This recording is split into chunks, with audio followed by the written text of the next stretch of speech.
Well, down at the Business Network event, which is on at Noah's, we got a chance to talk to some homegrown makers. And I say makers because this is about, at the heart end, actually producing something, Charlotte. And I always love that idea. The people in the Isle of Man, lots of people in the service industry, that sort of thing. But you guys are turning something out, and the Apple Orphanage has been around for a little bit and going from strength to strength, I hear. Yeah, we've been around for 7 years now, which is kind of crazy to think about. But yeah, we're basically producing something from scratch that's really kind of grown organically since the beginning. So we started 7 years ago setting up our fruit exchange. Apple Orphanage, literally a home for your unwanted apples. And year on year, we've just seen more and more apples come in. Last year, we processed between 30 and 40 tonnes of Manx apples, making apple juice and Manx cider out of it. And over the last couple of years, we've been experimenting and branching out into different fruits as well. So we're pressing all sorts of soft fruits, rhubarb, gooseberries, blackcurrants, anything that's going to waste, we're trying to make something out of. Yeah. It's such a great concept. Tell me though, when you have apples, I mean, obviously each apple has a different taste. How do you get an overall balance to it, or don't you? It's a bit. We strike a balance between the two, actually. So yeah, you're right. There are so many different varieties of apple. There are about 10,000 at least worldwide. 2,000 of those are British, which is kind of amazing considering what a small cluster of islands we are. And 2 of those are native to the Isle of Man as well, which is unbelievable. So we actually, when we can identify them and when they taste really amazing on their own, we'll separate those and press those as a single variety apple juice. Otherwise, we will blend to taste.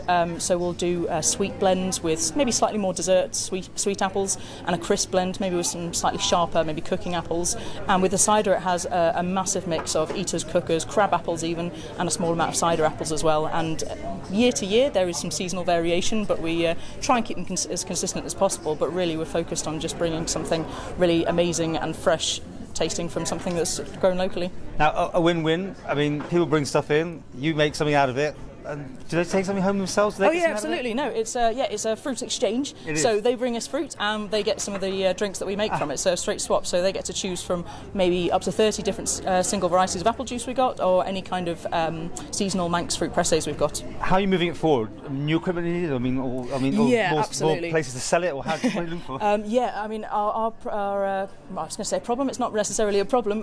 We have our demand has always outstripped supply for us.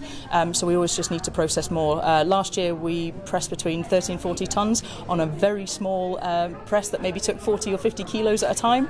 So this year we've invested in bigger and better equipment that can process probably at a maximum about a tonne an hour. So it's a significant difference and it's absolutely fantastic. So that gives us so much more possibilities of branching into different product ranges, and just the whole process is a little bit more streamlined, so we can make the most of it. Is the Isle of Man just your potential, or are you looking elsewhere? At the moment, we're, like I said, demand is totally outstripping supply, so we're really interested. Yeah, at the moment we're really interested in just sort of exploring the local market because it's such an inherently local product.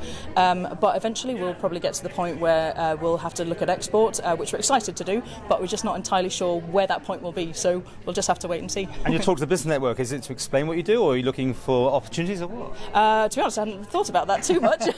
We just came to talk to hopefully a like-minded group of people. Like to explain a bit about what we do because we've grown so organically, we've never done any advertising or marketing as such. We just kind of explain what we do on social media or at face-to-face at events. So it's a nice opportunity to tell people what we do, how we do it. But yeah, if there are people that want to talk to us about other opportunities, we'd love to chat. Could be like a Dragon's Den in a sense. You never know, do you? Could be, all these tables laid out, you're going to have lots of people here. Yeah, I'm seeing it slowly fill up actually. It's getting quite interesting. Well, great news anyway, and it's a big success story for the Isle of Man, isn't it? I hope so, yeah. I mean, we get so much positive feedback, which is just fantastic, which is, yes, it's really heartening. So hopefully we'll go from strength to strength. We're just always looking for a little bit more space is our main thing, because we use seasonal local produce. We have to process in one particular time of the year, and then we have to stockpile that for the following season. So yeah, we're hoping to look for bigger premises this year, which is very exciting. But yeah, if we continue down that path, and it should be pretty good. I don't know if you need the plug, but if people want to get in touch with you, they've got apples or stuff from whatever, do they just ring you or contact you? Or, well? Yeah, you can ring us. All our contact details are on appleorphanage.com. We're probably most active on the social media sites, so that's a great place to get in touch as well. So Facebook, Twitter, Instagram, all those kind of things. Yeah, get in touch if you want to know a little bit more about what we do, or if you want to drop off fruit.